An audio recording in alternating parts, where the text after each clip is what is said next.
Pinakamalakas na hari. Credit to the author. 845 hanggang 51.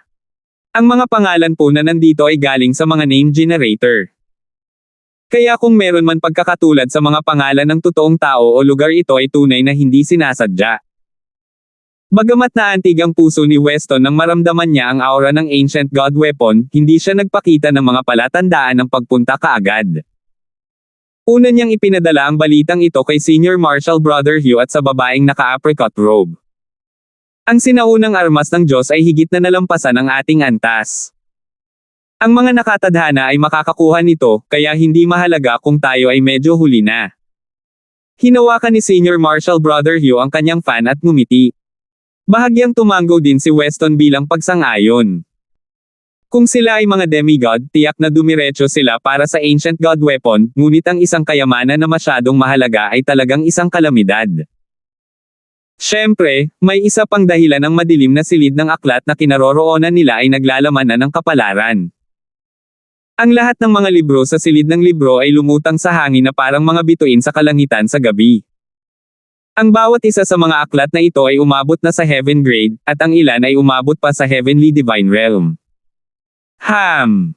Partikular na minarkahan ng sinaunang Diyos na si Seiya ang aklat na ito.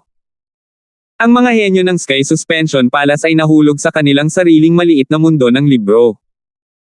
Ang bawat libro ay naglalaman ng isang mundo, at ang kaalaman na nakapaloob sa mga aklat na ito ay isang bagay na kahit na ang apat na bituin na puwersa ay pinangarap. Ang ilan sa mga aklat na ito ay maihahambing sa mga lihim na diskarte at pangunahing mga pamana ng Sky Suspension Palace, at ang ilan ay nalampasan pa ang mga limitasyon ng Continent Zone. Hindi napigilan ni Senior Marshal Brother Hugh na mapabuntong hininga. Ang silid ng aklat na ito ay talagang medyo bukas sa mga tagalabas, ngunit sa kabila nito, ang mga elite ng Sky Suspension Palace ay gumugol ng mahabang panahon upang makapasok. Ang bawat libro ay isang mundo. Huwag maging sakim. Pumili lamang ng isa o dalawang libro, babala ng babaeng nakasuot ng apricot na damit. Nang ang mga kasanayan ay umabot sa antas ng heaven grade, ang bawat isa sa kanila ay maihahambing sa isang buong mana, at ang impormasyong nakapaloob sa loob ay parang walang limitasyong karagatan. Sa makatuwid, ang mga henyo at elite ay pumili lamang ng isa o dalawang libro na nababagay sa kanila. Ang pagsipsip sa nilalaman ng isang libro ay napakahirap maging para sa Void God Realm Kings, na nakakaalala sa lahat ng kanilang nabasa. Kapag ang impormasyon ay masyadong malaki, kahit na ang paggamit ng photographic memory upang tingnan ito ay gagamit ng maraming oras. Mayroong isang silver-armored half-step king na kabataan mula sa Sky Suspension Palace, at isang panaginip na lilang liwanag ang sumilay sa kanyang mga mata. Ang isang lilang simbolo ay bahagyang kuminang sa noo ng kabataang nakabaluti na pilak. Ang silver-armored youth na ito ang pinakamahina sa mga elite mula sa Sky Suspension Palace, at ang kanyang status ang pinakamababa rin. Karaniwan siyang nanahimik. Siya rin ang pinakahuling taong pumasok sa madilim na silid ng aklat. Sa sandaling ito, kakaiba ang kinikilos ng binata na nakabaluti na pilak. Sure! Mabilis siyang naglabas ng isang sinaunang libro, at isang lilang glow ang lumitaw sa kanyang mga mata. Makalipas ang ilang dosenang hininga, naglabas siya ng isa pang mabituing libro. Holy Wicked Technique. Ito ay sinulat ni Seiya. Huminto sandali ang binata na nakabaluti na pilak. Sa halip na mag-concentrate sa pag-absorb ng isa o dalawang libro tulad ng iba, nakabasa na ng 12 dosenang libro ang silver-armored youth. Mukhang ang silid ng aklat na ito ay inayos ng mga tagapaglingkod ng palasyo. Ang Holy Wicked Technique ay isang simpleng pamamaraan na nilikha ng may-ari, ngunit kahit na noon, maaari itong ituring na isang supreme wicked daw na pamamaraan sa labas ng mundo. Kumislap ang mga mata ng binata na nakabaluti na pilak. Sa ilalim ng normal na mga pangyayari, napagtanto ng ibang mga henyo ng Sky Suspension Palace na iba ang kinikilos ng silver-armored youth. Halimbawa, ang kanyang mental energy aura ay ilang beses na mas malakas kaysa karaniwan. Gayunpaman, sa puntong ito ng oras, ang lahat ay nakatuon sa mundo ng mga libro. Sure! Ang kabataang nakabaluti na pilak ay nagsimulang magbuklat ng iba pang mga libro matapos ang Holy Wicked Technique. Nagbuklat siya ng ilang dosenang libro at tila pagod na pagod, kaya kumuha siya ng ilang pills mula sa kanyang interspatial ring. Junior Marshall Brother Chow. Nakita ng babaeng nakasuot ng apricot robe na ang kabataang nakabaluti na pilak ay kumikilos ng hindi maganda at binalaan siya, iminumungkahi kung tumuon ka sa pagsipsip ng isa o dalawang aklat na angkop sa iyo. Mas makakatulong iyon. Naiintindihan ko. Walang emosyong tugon ang nakabaluti na pilak na kabataan at nagsimulang magbasa ng higit pang mga libro. Mabagal na lumipas ang oras, at nang ang karamihan sa mga henyo ng Sky Suspension Palace ay natapos na sa pagsipsip ng kanilang unang libro, ang Silver Armored na kabataan ay nakatapos ng mahigit 100, at lahat sila ay interesado siya. Nang matapos ang lahat sa pagsipsip ng kanilang pangalawang aklat, ang nakabaluti na pilak na kabataan ay nakatapos ng 200 aklat. Sa sandaling ito, ang kabataang nakabaluti na pilak ay pagod na pagod, kaya't nakakita siya ng isang sulok na upo at kumain ng ilang mga espiritual na table tasks. Okay, aalis tayo sa loob ng 2 oras, sabi ni Senior Marshall Brother Hugh. Nagsalubong ang kanyang mga kilay ng dama po ang kanyang tingin sa Silver Armored na Chow, ngunit hindi siya kumibo. Sa loob ng underground cellar ng Seiya Palace. Godfrey, ang Holy Wicked Technique na ito ay dapat na isang pinasimpleng bersyon ng cultivation technique ni Seiya. Sa tingin mo ba kaya mo itong linangin? Binuksan ni Francis ang kanyang mga mata sa pagod. Kakaiba. Natutunan ko ng napakadali ang Holy Wicked Technique, at ngayon ay mas magagamit ko na ang kapangyarihan ng Evil God Crystal kaysa dati. Labis na nagulat si Godfrey. Paanong biglang nagkaroon ng Holy Wicked Technique si Francis? Gaya ng naisip ko. Sigurado na ngayon si Francis na semi-open sa publiko ang madilim na silid ng aklat. Sa sandaling ito, mayroong 200 Seiya na aklat na may halaga ng nilalaman sa isip ni Francis. Marami sa mga Seiya books na ito ang magiging pinakamataas na pamana sa isang 3-star o 4-star na puwersa. Ang isang maliit na bilang sa kanila ay maihahambing pa sa Golden Kun Sacred Lightning Technique at sa 5 Elemental Wind Lightning Technique. Isang napakaliit na halaga kahit na bahagyang nalampasan sila. Gayunpaman, para kay Francis, ang Sacred Lightning Body at ang Wind Lightning Technique ay bumuo ng perpektong kombinasyon. Pagkatapos ng lahat, mayroon na siyang pundasyon ng Wind Lightning mula sa kanyang nakaraang buhay, at pinagsama niya ang kapangyarihan ng God Tribulation Lightning, kaya mas may potensyal siya sa Lightning Techniques. Higit pa rito, karamihan sa mga aklat ng Seiya ay mga diskarte at kasanayan ng Wicked Dao, na hindi angkop para kay Francis. Bagamat hindi linangin ni Francis ang mga aklat na ito, nadagdagan pa rin ng mga ito ang kanyang kaalaman at pangunawa. May naisip si Francis matapos basahin ang napakaraming libro. Maaari niyang subukang baguhin at pagbutihin ang mga diskarteng ito at lumikha ng isang lihim na pamamaraan na perpekto para sa kanyang sarili. Sa ibang lugar, sa harap ng Building of Refinement. Arg! Hindi ko na matiis. Ilang half-step king henyo at elite ang tumakbo palabas mula sa itim na metal na pinto, at umuusok ang kanilang mga paa. Mayroong ilang mga henyo na nagpapahinga na sa harap ng pinto, at ang kanilang mga paa ay pinaso na itim. Mayroon ding isang maliit na bilang ng mga tao na nawala ng malay at ginawa ng ibang mga elite. Bukod sa isang maliit na bilang ng makapangyarihang Void God Realm Kings, ang mga normal na henyo ay hindi nakapagtagal sa Building of Refinement. Ang kompetisyon sa loob ng Building of Refinement sa sandaling ito ay napakatindi. Ang taong nasa pinakaharap ay pa rin ang puting bigot na Little Sword Saint mula sa Sky Sword Pavilion. Weng! Lalong lumakas ang aura ng espada ng Little Sword Saint hanggang sa nag-apoy na parang araw. Ang kanyang tingin ay tumingin sa harapan, at natalo niya ang init sa ilalim ng kanyang mga paa habang dahan-dahan siyang lumapit sa kalawang na tansong espada malapit sa pagan. Hindi man lang niya tiningnan ang mga basag na piraso o armas o materyales na nakakalat sa paligid. Bawat hakbang niya patungo sa kalawang na tansong espada ay nangangailangan ng hindi maisip na kapangyarihan mula sa kanyang sword daw. Ang bawat hakbang na ginawa niya ay parang isang buong siglo para sa kanya. Ang natitirang layunin at mga bata sa punit-punit na espada ng sinaunang Diyos ay maaaring payagan akong makalusot. Ang Little Sword Saint ay mayroon lamang itong isang espada sa kanyang puso, habang ang iba pang mga hari ay nakatuon sa mga maalamat na mineral at mga fragment ng armas. Hindi naman sa ayaw nilang makipagkompetensya para sa Ancient God Weapon, kaya lang hindi nila kaya.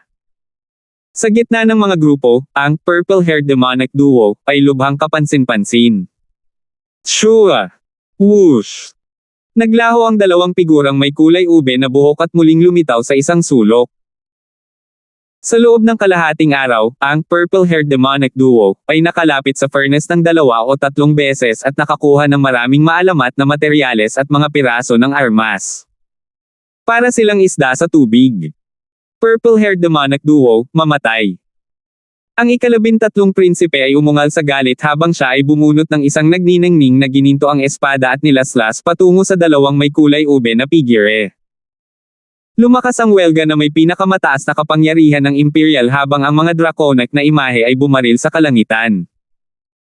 Pagkatapos maging hari, ang Sacred Emperor Sword na ginamit ng ika-13 prinsipe ay mas malakas. Ang kapangyarihan nito ay maihahambing sa isang emperador. Pinigilan ng espadang ito ang lahat ng mga henyo at elite na naruroon bukod sa Little Sword Saint. Mag-ingat ka! Nagbago ang mga ekspresyon ng purple-haired demonic duo habang mabilis silang umatras. Whoosh! Nawala ang dalawa at muling lumitaw sa kabilang sulok, ngunit may bakas ng dugo sa isa nilang katawan, na mabilis na nakabawi sa ilalim ng isang ice glow. Okay ka lang ba? Ayos lang ako. Sa tuwing mabubunot ang Sacred Emperor Sword, ang kapangyarihan nito ay pipigilan ng Divine Illusion Dimension. Bamantong hininga ang isa sa mga kabataang may kulay ubing buhok. Kung sila ay nasa Great Gunlord Dynasty, ang kapangyarihan ng Sacred Emperor's Sword ay madodoble dahil hindi ito pinaghihigpitan ng anumang bagay. Sa senaryo na iyon, halos walang makakalaban sa ika-13 prinsipe. Anong malakas na depensa? Lalong lumakas ang lakas ng demonic duo. Ang mga hari mula sa Duanmo family, Grand Duke Yuan's Palace, ang Collins family, at kumpanya ay nagulat lahat. Sa palitan ngayon, ang purple-haired demonic duo ay nagawang umatras kahit sa mga imperial, at ang kanilang pamamaraan ay napakalihim na walang makakahanap sa kanila kung sila ay umatras. Ang lakas ng demonic duo ay mabilis na tumataas, at ninanakaw pa rin nila ang mga samsam ng digmaan mula sa aming Duanmo family. Nagngangalit ang mga mula sa pamilya Duanmo sa puot. Sa sandaling ito, napakalakas ng duo ng demonyo habang tumatakbo sila sa paligid ng larangan ng digmaan na parang mga multo. Ang pisikal na depensa ng batang iyon na may purple haired ay napakalakas na kahit isang emperor-level attack ay hindi nagawang banta siya. Angelica. Lumingon kay Angelica ang elder na naka-green robe at ang lalaking nakaitim. Sa sagupaan ngayon lang, sinadyang iwasan ng purple-haired demonic duo si Angelica. Sa tingin mo saan ka pupunta? Umungol si Angelica habang tumalon sa hangin at nakipagpalitan ng suntok kay Francis. Bam! Napaatras si Angelica ng 12-dosenang yarda dahil sa sobrang lamig at bumagsak sa lupa. Isang layer ng frost ang lumitaw sa kanyang malajade na balat. Angelica, okay ka lang. Mabilis na pinrotektahan ng mga elite ng Duanmo family si Angelica sakaling patuloy siyang atakihin ng demonic duo. Okay lang ako. Pero hindi si Brother Francis iyan. Namula ang mga mata ni Angelica nang bumagsak siya sa lupa, ngunit nagsalita siya sa tonong may kumpiyansa. Sa palitan ngayon lang, hindi niya ginamit ang buong lakas, ngunit gumamit ng sapat na kapangyarihan ang kaaway para subukang patayin siya. 846. Sa madilim na silid ng aklat ng Seiya Palace. Humanda ka sa pag-alis. Hinawakan ni Senior Marshal Brother Hugh ang kanyang pamaypay at nagsalita na may mahinang ngiti. Maaari nating subukan ang ating kapalaran. Ang sandata ng sinaunang Diyos ay maaaring nakatadhana sa isa sa atin. Armas ng sinaunang Diyos. Nagulat ang mga henyo at elite ng Sky Suspension Palace. Iyon ay isang sandata na umiral lamang sa mga alamat, at ang gayong bagay ay lumitaw sa Seiya Palace. Ang balitang ito ay nagulat sa kanilang lahat, at ang mga mata ng silver-armored na si Chao ay kumislap, ngunit hindi siya nasasabik o nagulat tulad ng iba. Z. Bumukas ang pinto sa bookroom, at lumabas ang mga mula sa Sky Suspension Palace. Ang tao sa pinakadulo ay ang silver-armored na Junior Marshal Brother Chao. Spatial movement. Nakatayo si Junior Marshall Brother Chow sa isang sulok na isang patay na anggulo para sa paningin, at isang magalang na ekspresyon ang lumitaw sa kanyang mukha habang ang isang ripple ng kapangyarihan ay umagos sa kanyang paligid. Dahil ang silid ng aklat ay protektado ng God's Forbidden Array, ang mga nasa labas ng silid ng aklat ay hindi masyadong makaramdam ng mga nasa loob ng silid ng aklat. Whoosh! Inabot ni Junior Marshall Brother Chow, at ilang purong puting lotus ang lumitaw sa kanyang harapan. Ang mga puting lotus ay naglalaman ng mga petals, buto, at dahon, at ang mga aura ay hindi normal. Green Water Sky Lotus. Nagpakita ng masayang ekspresyon si Junior Marshall Brother Chow, habang mabilis niyang inilagay ang puting lotus sa kanyang interspatial ring, pagkatapos ay mabilis na lumabas ng madilim na silid ng aklat. Bagamat siya ay lumabas ng medyo huli kaysa sa iba, hindi ito nagtaas ng kanilang mga hinala dahil medyo mababa ang katayuan ni Junior Marshall Brother Chow sa mga taong ito. Tara na! Nagpatuloy ang mga henyo at elite mula sa Sky Suspension Palace. Weng! Ang pinuno ay si Weston, at may naramdaman ang isang piraso ng jade sa kanyang dibdib. Z! Pagkaalis ng mga elite ng Sky Suspension Palace sa madilim na silid ng aklat, nagsara ang silid, at mabilis itong tinakpan ng kapangyarihan ng God's Forbidden Array. Shua! Maya-maya, lumitaw ang isang kalmadong lalaki na naka-shirt. Bagaman alam ko kung paano buksan ang lugar na ito, hindi ko ito mabubuksan ng mag-isa. Binawi ng lalaking naka-shirt ang kamay niya at inilagay ang dalawa sa likod niya. Ang tatlong powerhouse ng Sky Suspension Palace si Senior Marshall Brother Hugh, Weston, at ang babaeng nakasuot ng apricot ay magbubukas lamang ng silid ng aklat kapag pinagsama nila ang kanilang lakas, at partikular na alam ni Senior Marshall Brother Hugh ang aktwal na paraan para buksan ito. Sa sandaling ito, maaaring madama ang pagkakaiba sa pagitan ng isang grupo at isang individual. Gayunpaman, ang lalaking nakasuot ng t-shirt ay hindi nanghinayang o nalungkot. Sa halip, ibinaling niya ang kanyang tingin sa Purple Crystal Tower sa kailaliman ng Seiya Palace. Ang lilang kristal na tore na ito ay bumaril sa langit. Ito ang pinakamataas at pinakakahanga-hangang gusali sa palasyo, at ito ay matatagpuan sa pinakagitna. Gayunpaman, ang pressure na nagmumula sa tore na ito ay nakakatakot at natakpan ang lahat ng mga gusali sa palasyo.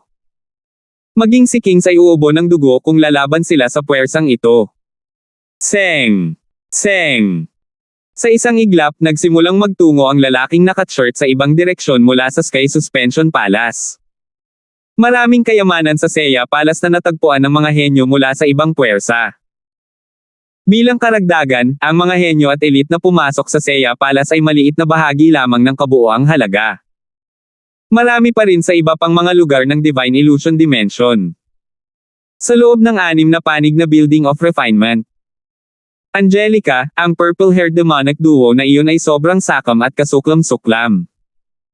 Inatake nila ang Duanmo family, at niloloko ka pa rin niya. Galit na sabi ng lalaking naka-black robe, at nagsalubong ang mga kilay ng lahat.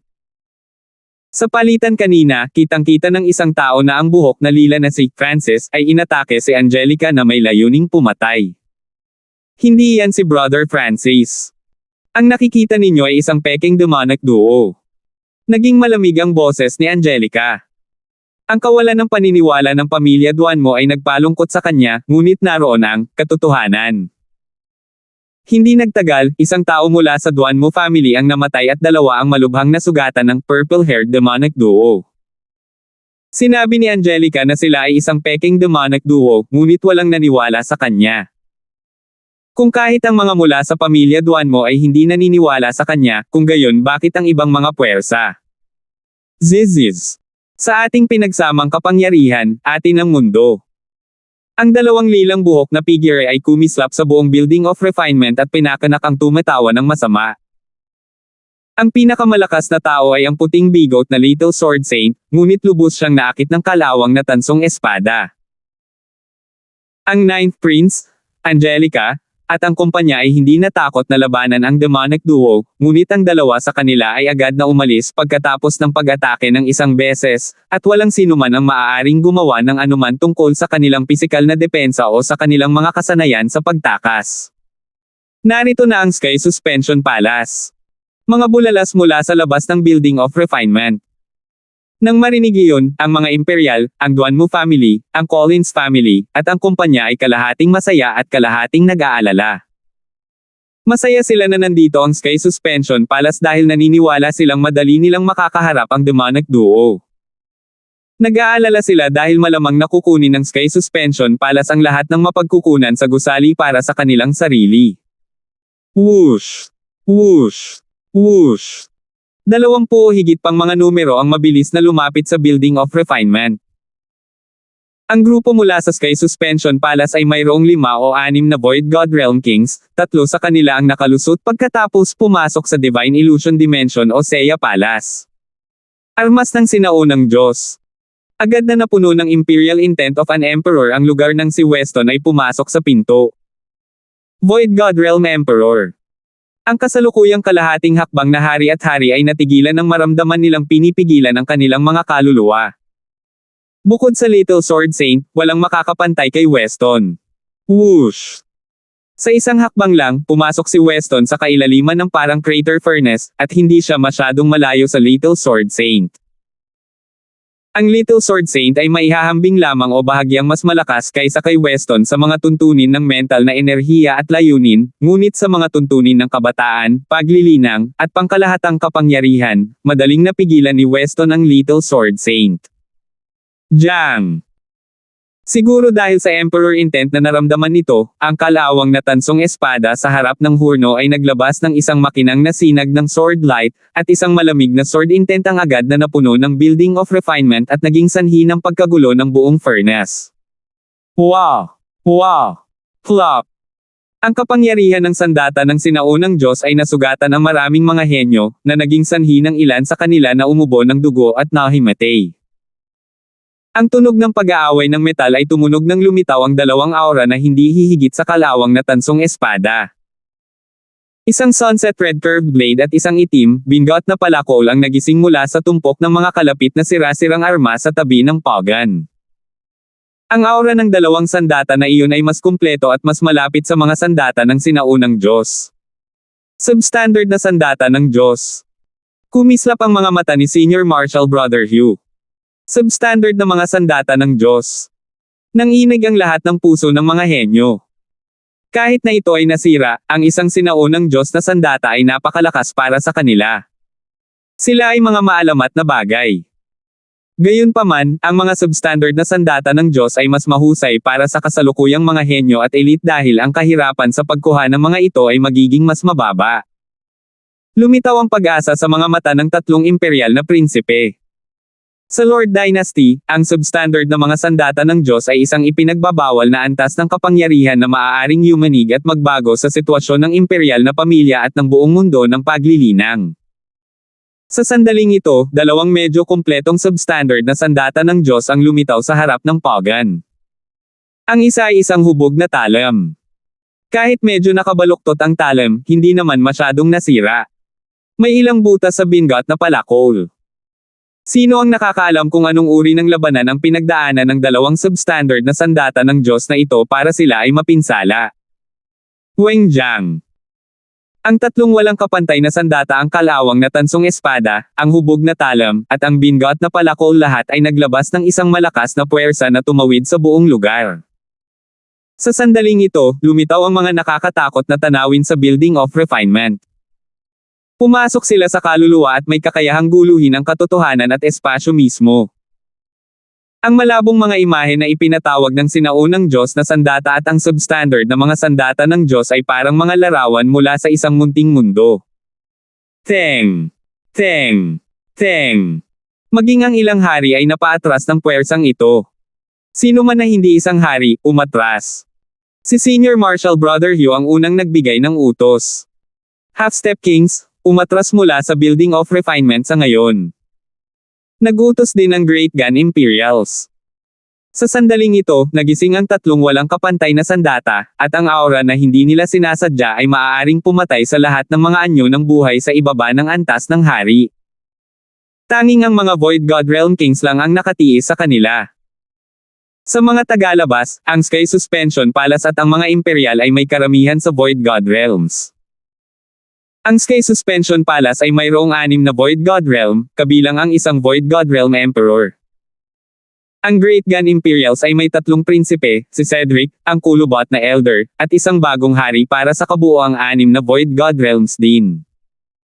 Ang dalawang panig na ito ay may pinakamalaking kalamangan sa pakikipaglaban para sa walang kapantay na mga sandata. Saan nagpunta ang purple-haired demonic duo? Ang mga henyo mula sa mga imperial, ang Duanmu family, ang Grand Duke Yuan's Palace, at ang kumpanya ay likas na tumingin sa paligid. Kinailangan nilang panatilihin ang kanilang pagbabantay laban sa purple-haired demonic duo dahil palagi silang umaatake sa kritikal na sandali. Sa totoo lang, pagkatapos lumitaw ang Sky Suspension Palace, hindi na muling lumitaw ang purple-haired demonic duo. Kasabay nito, sa isang malaking puno sa isang patio malapit sa Building of Refinement, 2 figure na may kulay ube na buhok ang kumislap. Lord Black Serpent Dragon, sigurado ka bang sasali si Francis sa laban sa Building of Refinement? Ziz, kung ganoon ang kaso, ang mga taong ito ay magkakaroon ng malakas na salungatan sa loob. Tuso ang pagsasalita ng 2 figurang may kulay ube na buhok. Nakikilahok na si Francis dito. Isang malamig na boses na tila naghahari ang narinig sa tenga ng dalawa. Nakikilahok na. Nang marinig iyon, nataranta ang 2 figure na may purple na buhok. Wala silang nakitang anumang senyales ng tunay na purple-haired demonic duo. Ang 2 figure na may purple na buhok ay hindi nang ahas na pumasok sa Building of Refinement dahil hinihintay nila ang totoong demonic duo. Sa isang tiyak na sandali, bumangon ang pagtaas ng King Intent mula sa isang kabataang nakasuot ng silver na nakaupo sa labas ng Building of Refinement. Ang aura ng kanyang kaluluwa ay tila naging kumpleto, at ang kaguluhan ay nagpapataas ng atensyon ng iba pang malapit na kalahating hakbang na hari. Isang hari. Naging hari si Junior Marshal Brother Chow. Ang ilang mga henyo at elite mula sa Sky Suspension Palace ay nataranta, at ang kalahating hakbang na mga hari ng iba pang puwersa ay nagpakita ng naiinggit na mga tingin. Ang taong nakalusot ay ang Silver Armored Spy sa Sky Suspension Palace si Chow. Salamat, Guro. Kung wala ang tulong mo, hindi ako makakalusot sa Void God Realm ng ganoon kabilis. Ang pasasalamat at paggalang ay lumitaw sa mga mata ni Junior Marshal Brother Chow. Walang nakakaalam na kinain ni Junior Marshal Brother Chow ang mga talulot at buto ng 2 Green Water Sky Lotuses hindi pa nagtagal. Kung ang ibang Half-Step King ay may 2 Green Water Sky Lotuses, magkakaroon sila ng 40 hanggang 50% na pagkakataon na matagumpay na maging isang hari. Kung may Emperor Intent na tumulong sa kanila, kung gayon ang pagkakataong magtagumpay ay lalago pa. Pareho ng mga iyon si Junior Marshal Brother Chow. Siya ay nagmula sa isang 4-star superpower, Sky Suspension Palace, at ang pagiging miyembro ng elite group na ito ay nangangahulugan na ang kanyang talento ay maihahambing sa core disciples ng ilang 3-star forces. 847,000 changes Illusionist Dragon. Binabati kita, Junior Marshal Brother Chow, sa pagiging isang hari. Ang iba pang mga henyo at elite ng Sky Suspension Palace ay nagkaroon ng masalimuot na emosyon habang sila ay ngumiti at lumapit upang batiin siya. Bagamat ang pinakamahina sa mga elite ay mga half-step na hari na, walang mag-aakalang si Junior Marshal Brother Chow, na pinakamahina sa mga mahihina, hindi gaanong karanasan, at may pinakamababang katayuan, ay makakalusot sa kritikal na sandaling ito. Hahaha, ito ay isang magandang pagkakataon. Ngayong ako ay isang hari, dapat tayong sumulong. Matagal na tumawa si Chow habang mabilis niyang pinagsama ang kanyang pundasyon at sumulong. Junior Marshal Brother Chow. Nagulat ang iba pang mga henyo at elite mula sa Sky Suspension Palace habang pinapanood nila ang Silver Armored Chow na pumasok sa Building of Refinement. Junior Marshal Brother Chow, nakalusot ka lang at kailangan mo pang pagsamahin ang iyong pundasyon. Walang mag-aakala na ang Junior Marshal Brother na si Chow ay maiinip na makapasok sa Building of Refinement. Tanging ang mga Void God Realm Kings lamang ang maaaring tumayo sa Building of Refinement ngayon. Ang 3 walang kapantay na sandata ang kalawang na tansong espada, ang hubog na talam, at ang bingot na palakol ay naglabas ng nakakatakot na aura na maaaring lumikha ng mga multo na tanawin. Isang luntiang sword glow ang umusbong mula sa kalawang na bronze sword at naglabas ng isang walang kamatayan at mapanglo na aura.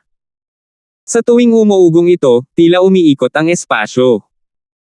Kahit na ang mga larawang ito sa himpapawid ay nilikha lamang ng mga natitirang layunin ng tatlong walang kapantay na armas, kahit si Weston ay hindi nang ahas na makipag-away sa kanila ng direkta.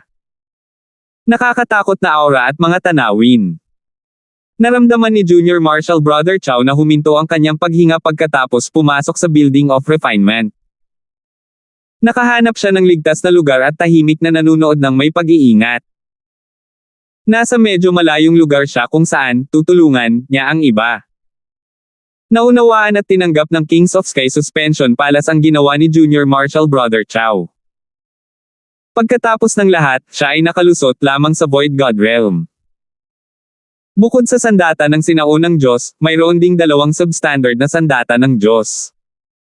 Tingnan natin kung ano pa ang nasa kaibuturan ng Building of Refinement.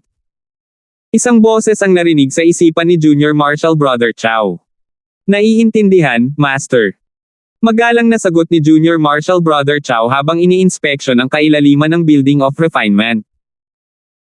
Sa sandaling ito, isang malabong kulay ube ang kumikislap sa kanyang mga mata.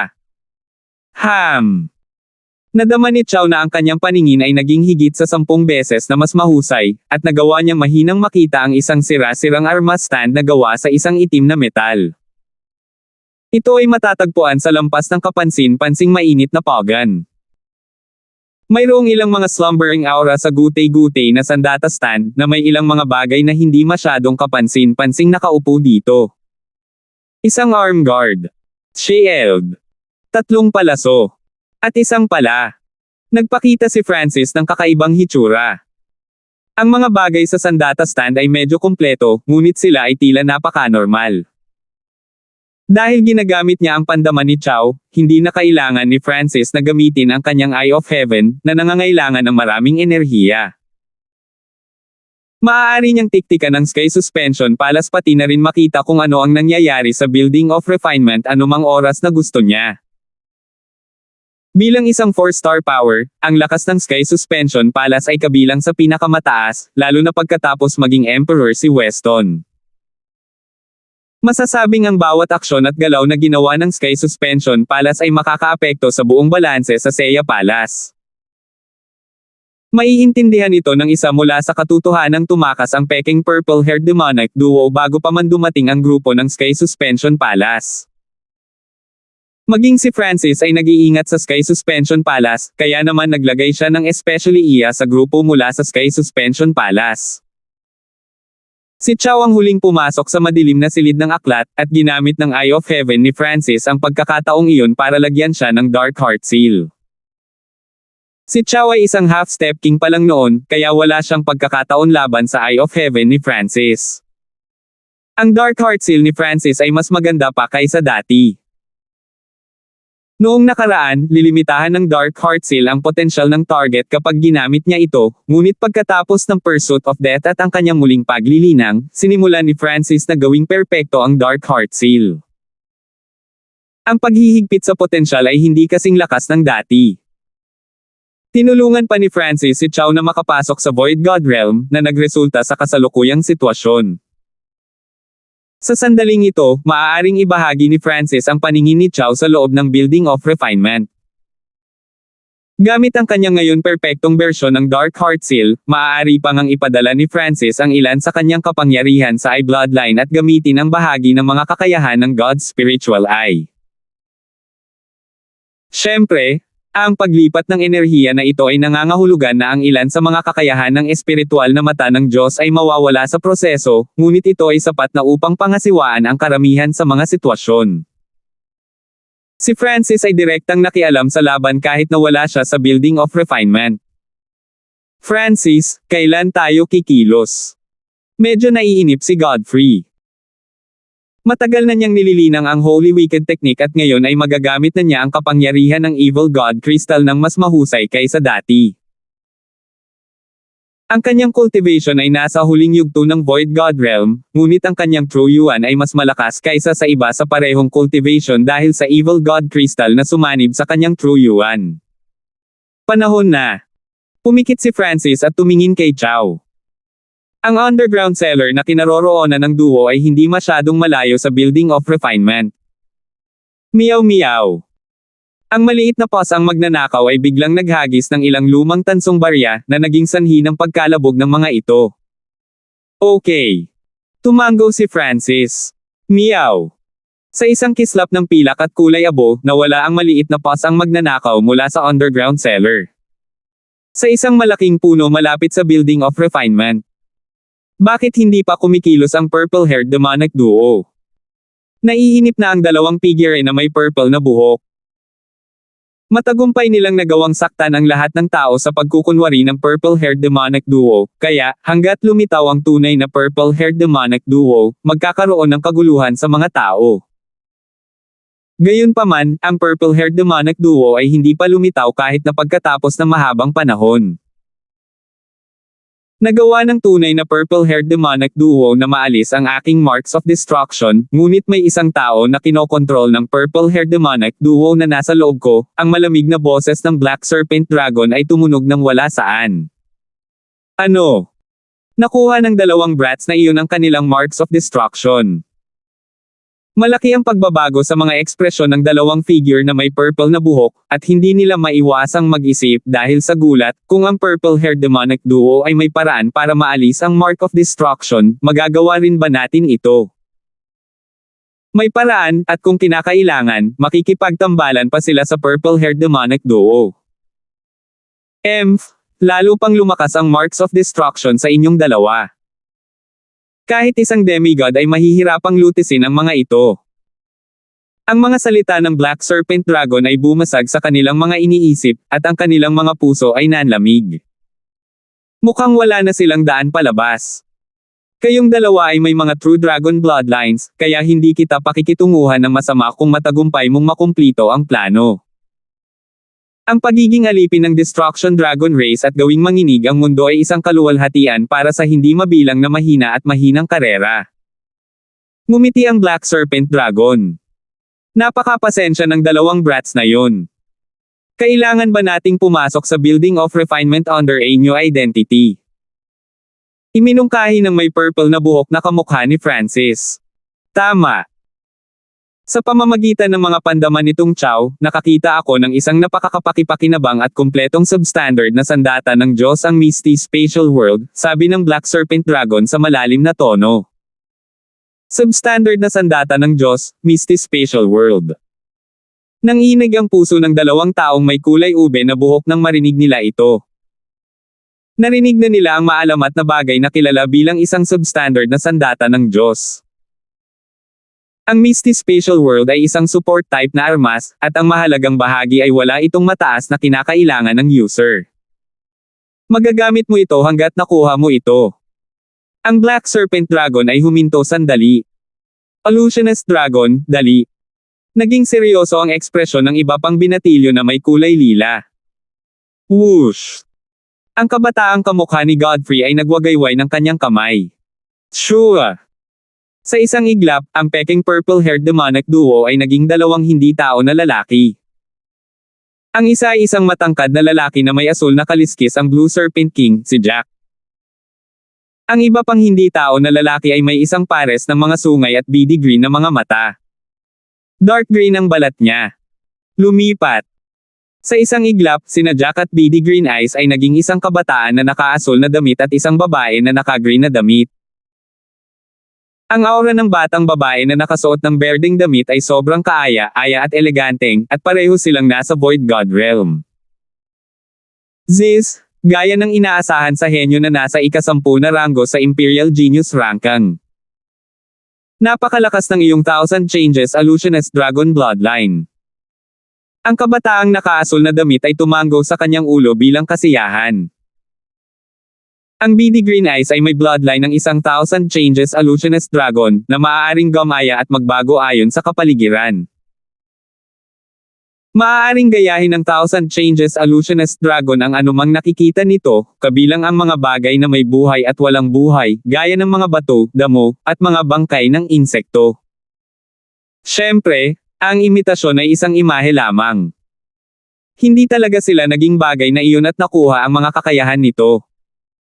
Gayunpaman, ito ay isang diskarte sa bloodline na maaari pang itago mula sa Divine Senses. Dahil laging kasama ng Blue Serpent King si BD Green Eyes, sakop din siya ng bloodline power ng huli. Tara na! Ang Blue Serpent King at BD Green Eyes ay mabilis na lumipad papunta sa Building of Refinement. Parang hindi pamilyar yung dalawang tao. Ang ilan sa mga eksperto na nagpapahinga sa labas ng Building of Refinement ay nagpahayag ng mga kakaibang ekspresyon, ngunit napakaraming puwersa ang pumasok sa Divine Illusion Dimension. Hindi bihira na makakita ng mga hari na nanggaling sa ibang lugar sa Lord Dynasty dahil napakalaki nito. Kaya lang, dumiretso ang Blue Serpent King at BD Green Eyes papunta sa Building of Refinement. Ang pagdaragdag ng dalawang tao na haring ito ay hindi nakakuha ng atensyon ng sinumang iba pang hari sa Building of Refinement. Seng! Ang asul na damit na si King at ang batang babae sa berdeng robe duo ay umikot sa tatlong walang kapantay na sandata sa himpapawid at sinubukang lampasan sila. Gayunpaman, sa landas na ito, kailangang harapin ng dalawa ang matinding init ng pagan. Ang mga normal na hari ay iiho kung lalapit sila sa pagan. Gusto bang mamatay ng 2 taong iyon? Ang ilan sa mga haring naruroon ay nagpahayag ng mapanukso o nakikiramay na mga ekspresyon habang ang iba pang mga hari ay nakatutok sa mga nakakalat na sandata at materyales sa lupa. Anuman sa mga ores o sandata na ito ay hindi masusukat ang halaga. Ang mga puwersang 3-star o 4-star na nasa likod nila ay magagamit sila ng maayos. Nakikita ko ang weapon stand. Nilabanan ng Blue Serpent King duo ang matinding init at tumingin sa kabilang panig ng furnace. Weng! Isang nagyayelong asul na ambon ang nakapalibot sa dalawa at tumulong na labanan ang init. Ano ang kakaibang bloodline na iyon? Kahit na ang paglaban ng isang emperador ay nasa ganoong antas lamang. Tumingin sina Weston at Senior Marshal Brother Hugh ng Sky Suspension Palace. Ang mas hindi kapanipaniwala ay pinayagan ng asul na yelo na mag-hover ang dalawa sa lupa. Hindi ito masyadong lumilipad, ngunit kailangang malaman ng Seiya Palace na mahigpit na pinaghihigpitan ang paglipad. Ang normal na kings ay maaari lamang lumipad sa isang maikling sandali. Nangangahulugan ito na hindi na kailangang harapin ng dalawa ang sobrang init dahil hindi bababa sa kalahati ng init ay nagmula sa lupa. Tingnan mo itong mabuti. Ang arm guard sa weapon stand ay isang substandard na god weapon ng Misty Spatial World. Ang mga arrow ay god-slaying arrows, at ang shield ay ang Golden Pawn Shield. Ang boses ng Black Serpent Dragon, na tila namamahala sa mundo, ay lumitaw sa isipan ng Blue Serpent King duo. 848. Ang mga aksyon ng Blue Serpent King duo ay nakakuha ng atensyon ng lahat ng iba pang hari. Nilaibot ng dalawa ang tatlong walang kapantay na sandata, at ang matinding init sa paligid ng bahaging iyon ng furnace ay sapat na para masunog ang mga normal na hari bilang abo. Marahil si Weston at ang Little Sword Saint ay may kakayahan na makayanan ang init doon, ngunit sila ay lubos na naakit sa tatlong walang kapantay na armas. Si Senior Marshal Brother Hugh, ang babaeng naka-apricot robe, ang Ninth Prince, at ilang iba pa ay sinusubukang makuha ang curved blade habang ang bingot na palakol ay tina-target ng Imperial Group, Sky Sword Pavilion, ang Duanmu family, at ilang iba pang puwersa. Ang ilan sa mga mahihinang hari ay ibinaba ang kanilang paningin at sinubukang kunin ang ilan sa mga nakakalat na piraso ng armas at materyales. Nararamdaman ko ang pamilyar na bloodline at true yuan undulation mula sa blue robe na kabataang iyon. Ang mga mata ni Angelica ay kumislap habang binigyan niya ng dagdag na sulyap ang Blue Serpent King, ngunit dahil ang Blue Serpent King ay naging tao na ngayon sa Thousand Changes Illusionist Dragon Bloodline Ability, ang kanyang bloodline at cultivation technique aura ay iba. Ang lakas ng dalawang iyon ay mas mababa lamang sa Marshal Brother Weston. Marahil ay may espesyal silang iniisip, sabi ni Senior Marshal Brother Hugh.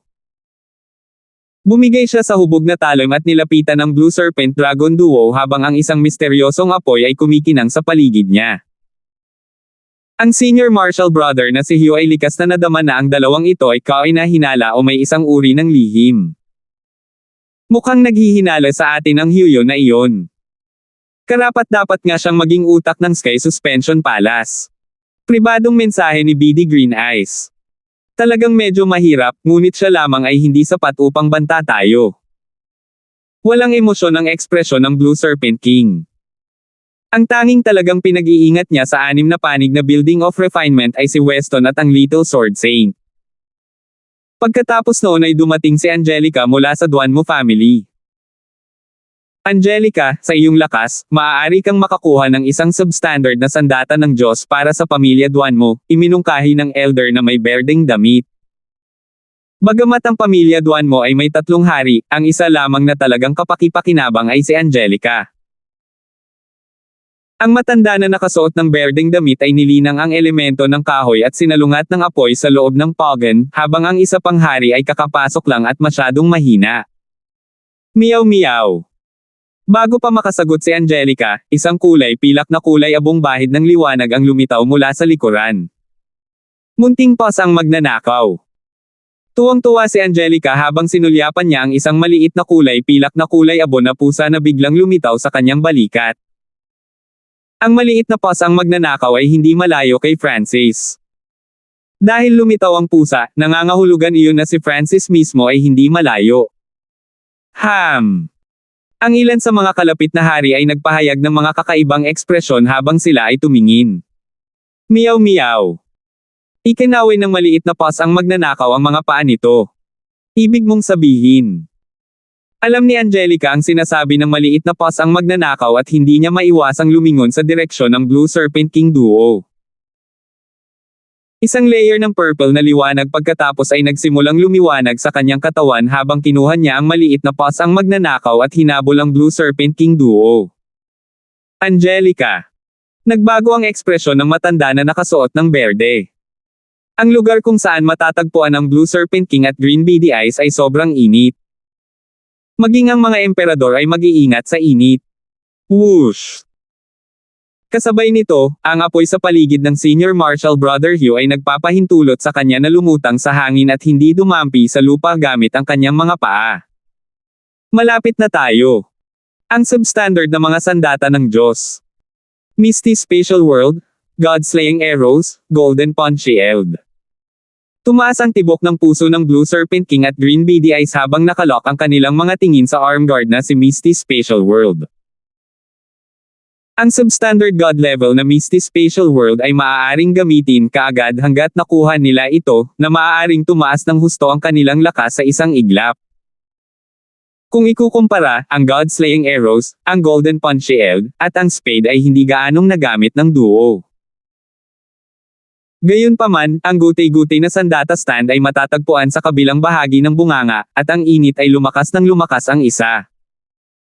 Maaari nitong lubos na banta maging ang mga Void God Realm Emperors. Nagsimulang kumulo ang Ice Blue Mist sa paligid ng Blue Serpent King duo habang nagsimulang uminit ang malamig na aura. Sobrang init. Kinailangang harapin ng dalawa ang nakakatakot na init. Medyo mas maganda ang Blue Serpent King dahil mayroon siyang Ice Serpent Emperor bloodline, na nirerango sa top 10 sa mga bloodline ng Imperial Dao, kaya ang lakas ng kanyang katawan ay malapit sa True Dragon Race. Ang likas na talento ng Black Destruction Serpent Dragon sa labas ay mas malakas pa kaysa sa normal na True Dragons. Gayunpaman, habang ang Thousand Changes Illusionist Dragon ay isa ring bloodline ng dragon, ang BD Green Eyes ay dalubhasa sa mga ilusyon, kaya medyo mahina ang kanyang katawan. Jack, hindi ko na kayang hawakan ito ng mas matagal. Bumuhos ang pawi sa mukha ni BD Green Eyes habang sinusubukan niyang pigilan ang ilusyon. Sa kabila noon, pareho silang nakayanan ang init na mas mahusay kaysa sa papalapit na Senior Marshal Brother na si Hugh. Napakalakas ng katawan ng 2 taong iyon na parang hindi na tao.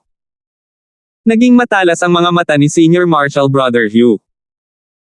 Hindi siya masyadong makalapit dahil ang kanyang katawan at panlaban sa apoy ay hindi kasing lakas ng pinagsamang puwersa ng Blue Serpent King at ng Thousand Changes Illusionist Dragon na lalaki.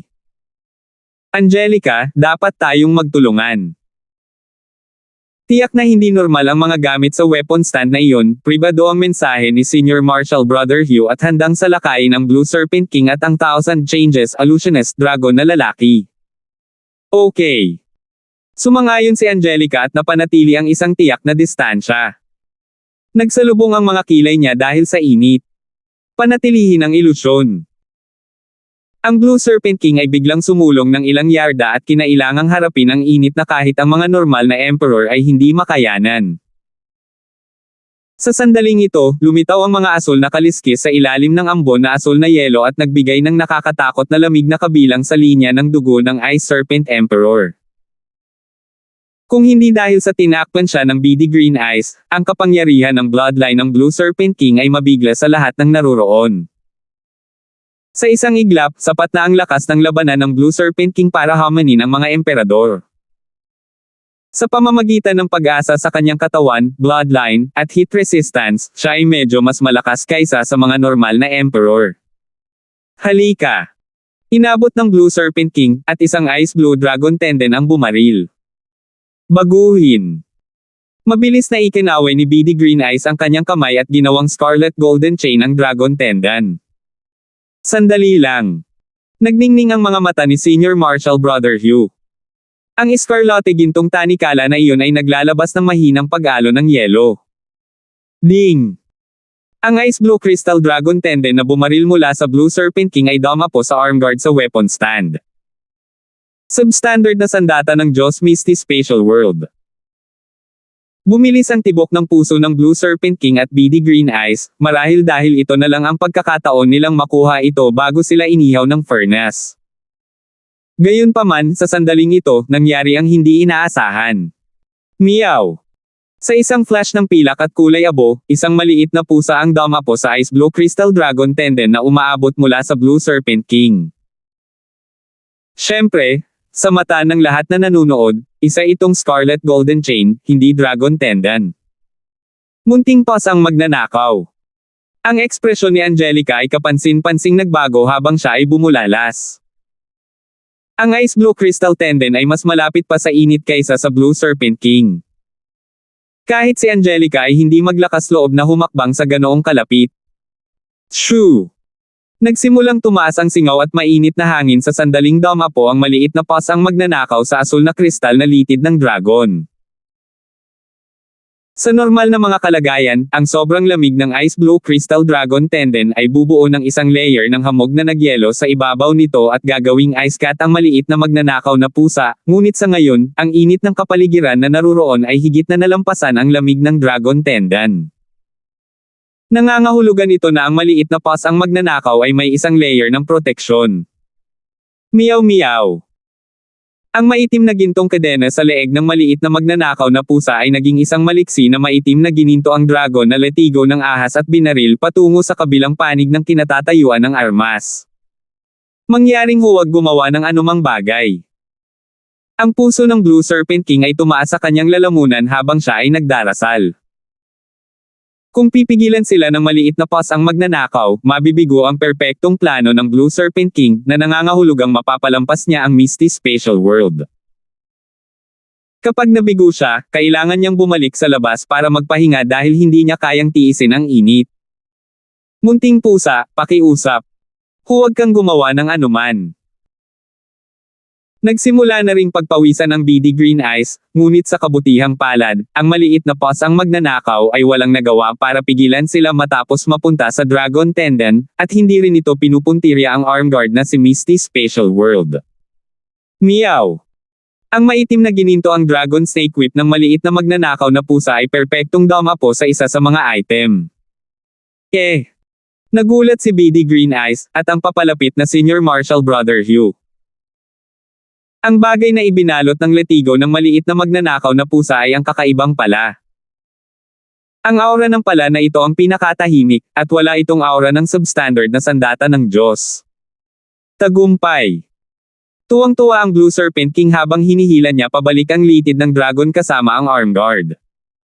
Meow meow! Sa sumunod na sandali, nakuha rin ng maliit na pas ang magnanakaw ang pala nito. Ang Blue Serpent King ay huminto at napagtantong may nangyari.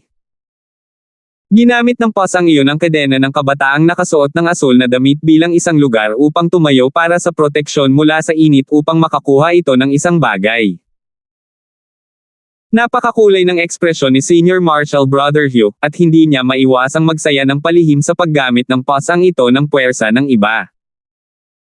Kung wala ang upuan ng Blue Serpent King, kahit na ang mga emperador ay hindi makaka-atres ng hindi nasaktan pagkatapos na napakalapit sa init.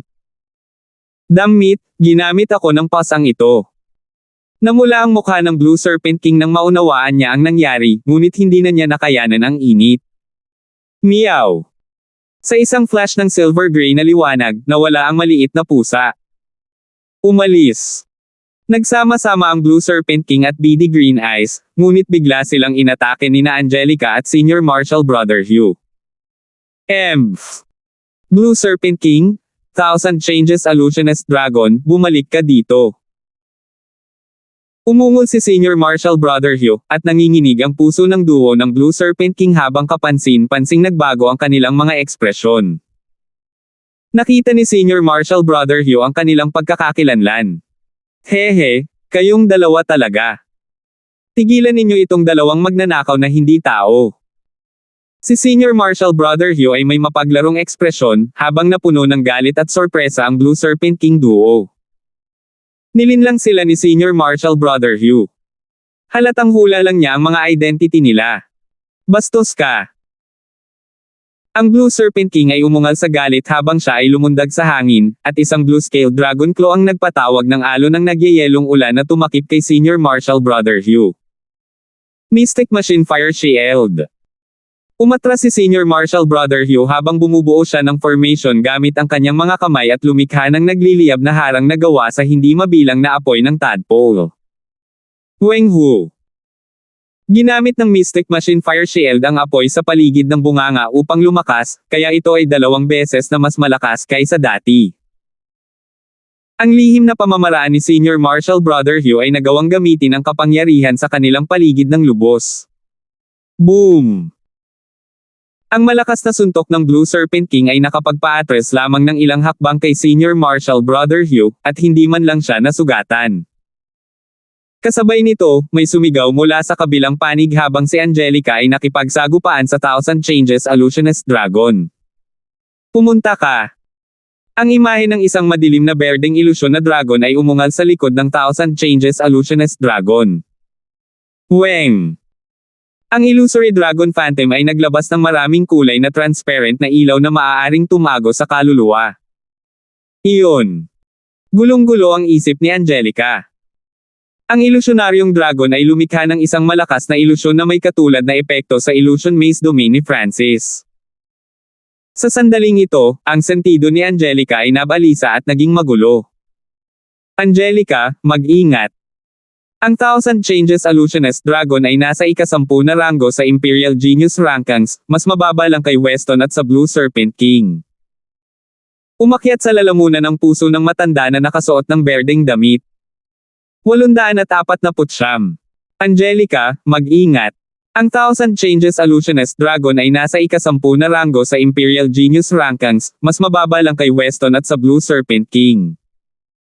Ang nakaberdeng nakasuot na matanda ay hindi napigil ang magbigay ng babala. Ang beady green eyes ay may pambihirang bloodline na nakabatay sa ilusyon na maaaring maglabas ng malalakas na pag-atake ng ilusyon daw.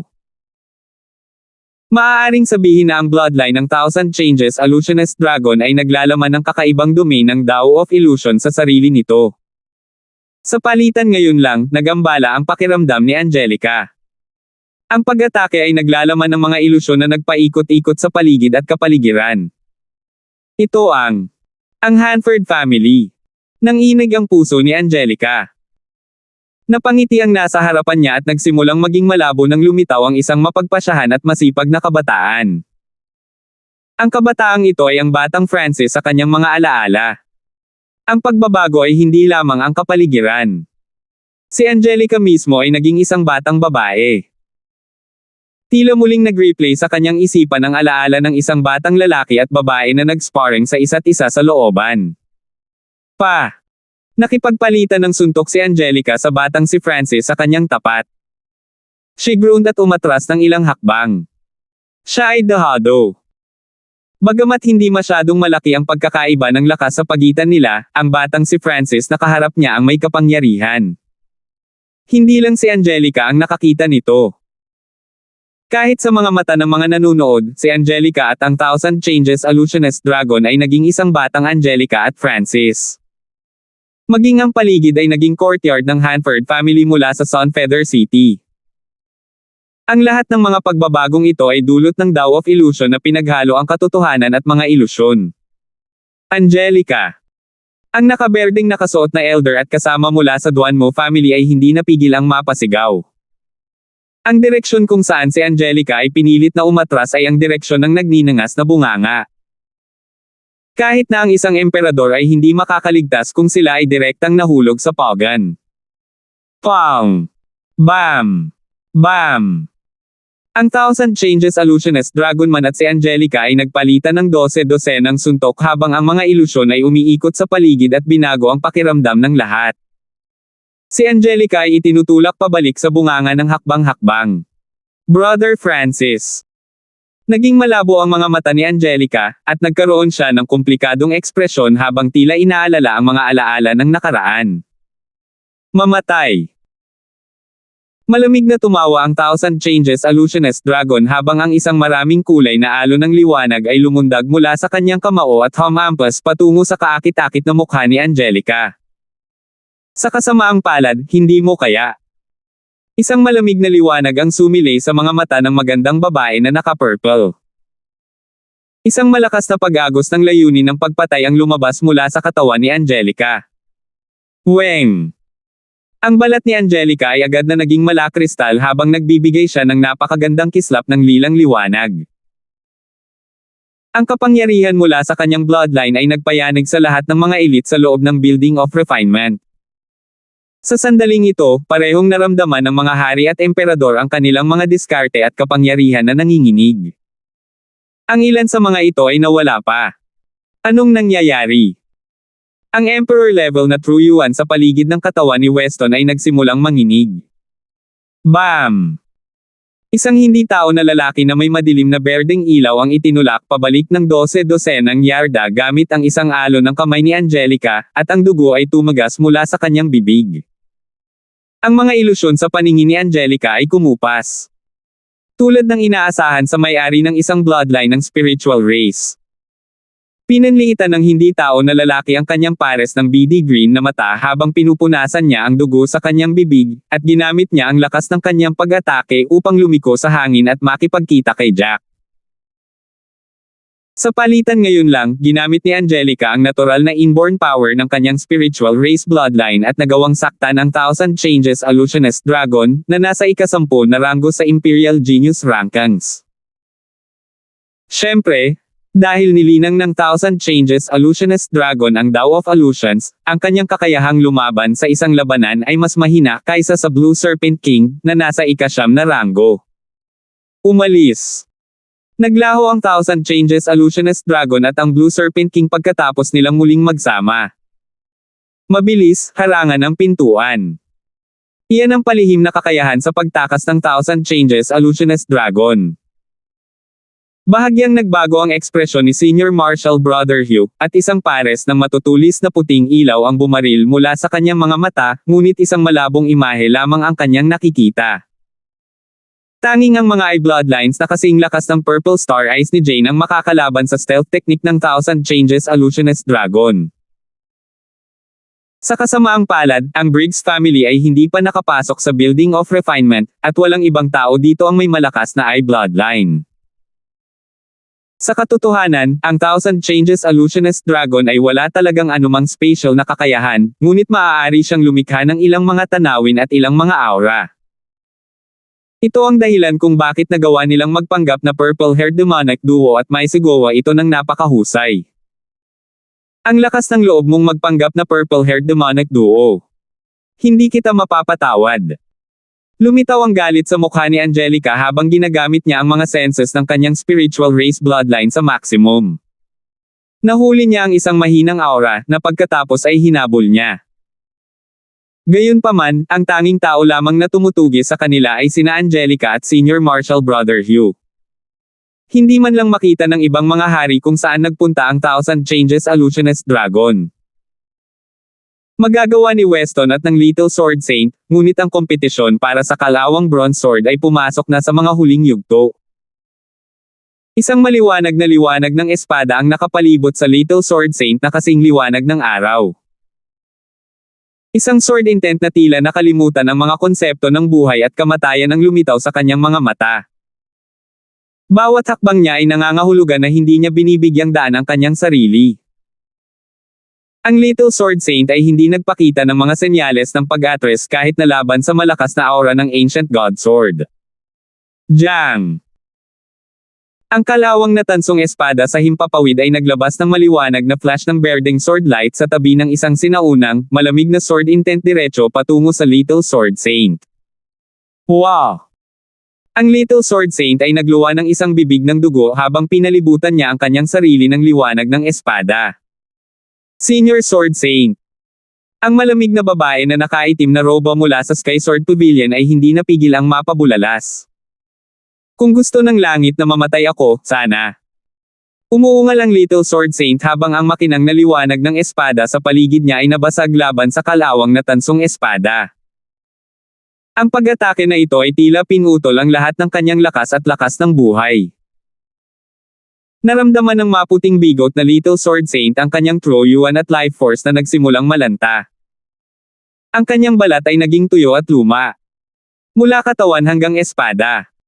Ang Little Sword Saint ay biglang nagsimulang mag-apoy habang siya ay nag-transform sa isang sword beam at sumusugod patungo sa Ancient God level na kalawang na tansong espada. Sa sandaling ito, ang buong Building of Refinement ay natatakpan ng maliwanag na liwanag ng espada. Maging ang mga apoy sa bunganga ay tila malabo sa kaibahan. Ang masalimuot at magalang na emosyon ay lumitaw sa mukha ni Weston. Nakakatakot na kapangyarihan ng sword daw. Malamang na ang pagkilos na iyon ay agad na pumatay sa mga emperador at nagbabanta pa sa Mystic Light Realm Sacred Lords. Naramdaman ng tumatakas na Blue Serpent King at Thousand Changes Illusionist Dragon na nanginginig ang kanilang mga puso. Ang aura ng pag-atake ng sword daw na iyon ay natakot sa kanila. Ang tanging naiwan ay isang liwanag ng espada na tumatakip sa buong hurno. Ang sword light na ito ay naglalaman ng pangunawa ng Little Sword Saint sa sword daw, at ginamit niya ang kanyang buhay para buhayin ito. Jang! Ang kalawang na bronze sword ay naglabas ng isang kislap ng berdeng sword light na naging dahilan upang maging magulo ang mismong espasyo dahil lumikha ito ng walang katapusang mundo. Boom! Ang liwanag ng espada na ginawa ng Little Sword Saint ay tumago sa buong mundo at naging sanhi ng pag-ikot at pag-ikot ng espasyo mismo. Tila huminto ang oras, at ang maliwanag na sword beam na tumakip sa Little Sword Saint ay tila sumanib sa sword beam mula sa sinaunang Diyos na sandata hanggang sa sila ay tuluyang nakabuo ng equilibrium. Kung titingnan ito, tila ang dalawang banal na espada ay sumisipsip sa isa't isa sa hangin, at ang isa sa mga espadang ito ay ang Little Sword Saint. Hu! Ang mga hari sa loob ng Building of Refinement ay tumingin sa kakaibang balanseng estado sa pagkabigla. Anumang pagkakamali ay mangangahulugan ng pagkamatay ng Little Sword Saint. Kasabay nito, sinundan nina Angelica at Senior Marshal Brother Hugh ang mga riles at nakarating sa pintuan patungo sa Building of Refinement. Harangan ng pasukan. Ang isang maliit na bilang ng mga hari, kabilang ang dalawa mula sa pamilya Duanmo pati na rin si Junior Marshal Brother Chow, ay nagtipon sa pintuan. Boom! Ang magnificent powers ng anim na hari ay nagtipon sa isang spatial domain at bumuo ng 5 kulay na hadlang. Ang pinagsamang paglaban na ito ay sapat na upang matigil kahit isang emperador ng ilang sandali. Boom! Bam! Bam! Isang Ice Serpent Dragon na may asul na kaliskis ang bumangga sa tabi ng nakakatakot na nagyayelong ulan, at ang nagyayelong dragon claw nito ay bumagsak sa 5 kulay na hadlang. Boom! Ang 5 kulay na hadlang na binuo ng 6 na hari na magkasama ay naging mas malabo. Masisira ito pagkatapos ng 1 o 2 pang suntok, ngunit nagbigay pa rin iyon ng oras sa ibang mga eksperto. Huwag hayaang makatakas ang 2 hindi tao. Ang ilang nagpapahingang kalahating hakbang na hari ay nagtipon lahat sa pasukan at sumama sa 6 na hari. Mystic Machine Secret Formation. Pinalawak ni Senior Marshal Brother Hugh ang ventilador sa kanyang kamay, at lumipad ito sa himpapawid, nagpakawala ng wave ng silver lightning chain na nakabalot sa Blue Serpent Dragon Duo. Whoosh! Boom! Kasabay nito, nagkaroon ng malakas na pag-alo ng Yuan Chi bilang isang lilang meteor na umaagos mula sa likuran. Ang True Yuan at ang mga bloodline ng Blue Serpent King at ang Thousand Changes Illusionist Dragon ay parehong nanginginig habang ang puwersa ay bumagsak. Isang sigaw ang nagmula sa lilang liwanag, at malabong makakita ng isang Diyosa na nakaube. Bumalik ka rito! Bahagyang idiniin ng babaeng naka-purple ang kanyang kamay, at lumitaw ang isang materialized purple na dimensyon kasabay ng isang surge ng napakagandang puwersa sa itaas ng Blue Serpent King Duo. Munting mundo. Kapansin-pansing nagbago ang ekspresyon ng dalawa. Sa puntong ito ng oras, ang dalawang hindi tao ay napapalibutan ng mga hari at inaatake mula sa magkabilang direksyon.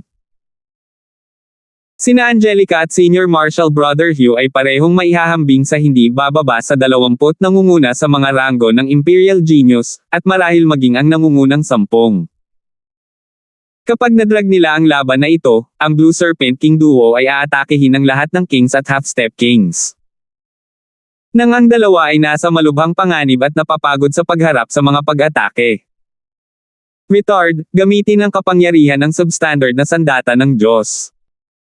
Isang malamig na boses ang narinig sa kanilang mga tainga, at isang malabo na spatial na imahe ang tumakip sa dalawa nang magsalita ang boses. Sure! Itinulak ng misteryosong mundong ito ang munting mundo ni Angelica. Ang Kings at Half-Step Kings malapit sa entrance ay natakpan ng malabo na dimensyon at agad na nahihilo. Mag-ingat! Iyan ang substandard na sandata ng Diyos, ang Misty Spatial World. Naglalaman ito ng sarili nitong Little World. Mayroon din itong kakaibang spatial na kakayahan. Bulalas ni Senior Marshal Brother Hugh. Sure! Ang malabo na dimensyon ay biglang nagsimulang kumunat at nag-transform sa isang daloy ng puting ambon na unti-unting lumiit hanggang sa ito ay sumangga na lang sa wala, at ang iba ay nakatingin lamang. Iyan ang kapangyarihan ng isang substandard na sandata ng Diyos. Ang kasalukuyang kalahating hakbang na hari at hari ay nayanig pabalik sa realidad. Sundan mo sila. Nahuli ng Divine Sense ni Senior Marshal Brother Hugh ang isang bola ng puting ambon na nabuo sa isang kagubatan sa malayo. Haha, sa Misty Spatial World, hindi na kami natatakot sa mga numero. Kahit isang Emperor o dalawa ay walang magawa sa amin. Ang Blue Serpent King Duo ay nahayag sa ambon.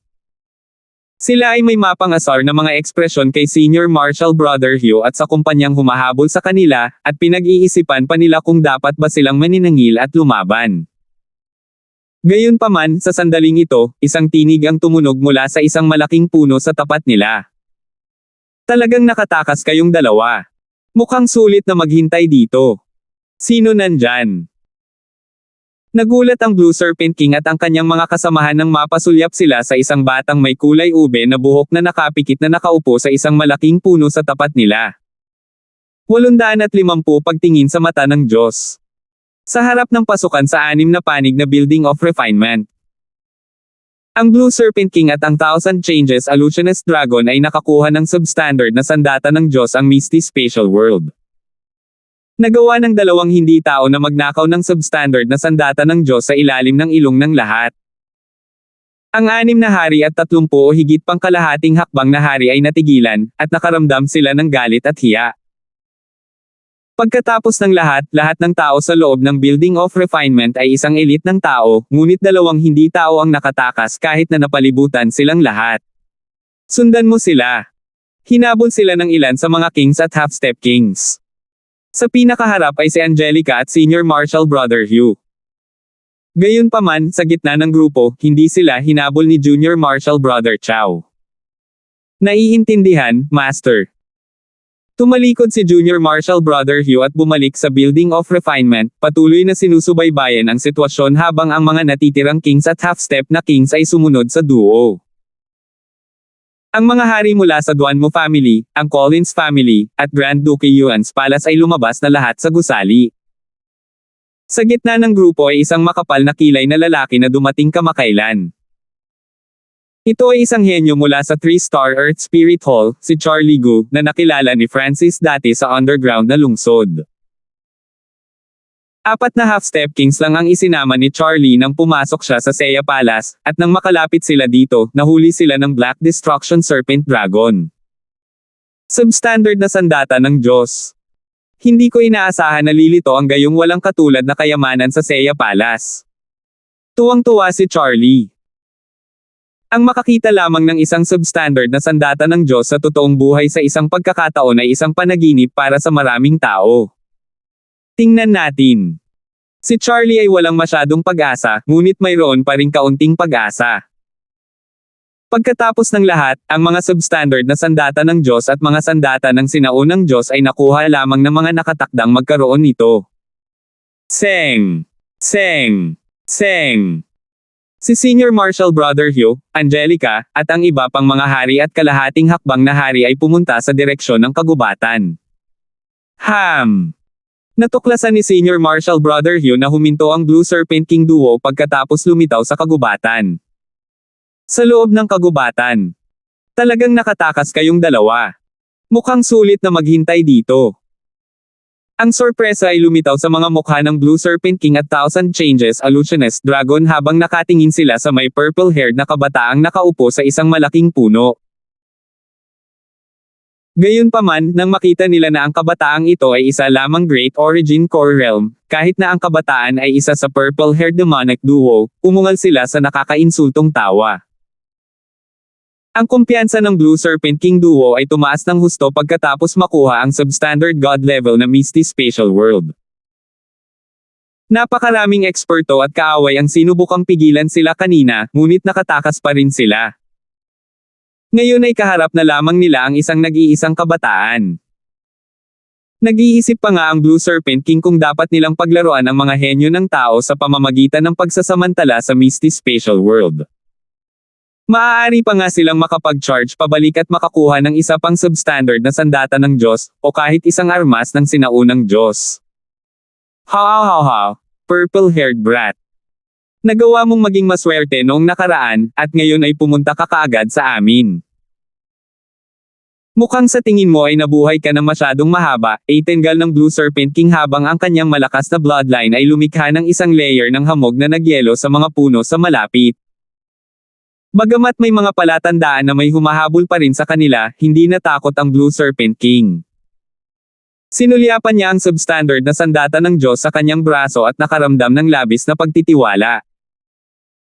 Sa substandard na sandata ng Diyos na ito ay kapareho ng pagkakaroon ng isang malakas na space-type na Little World. Kuya Francis. Nagbago ang ekspresyon ni Angelica, na patungo sa direksyon ng kagubatan.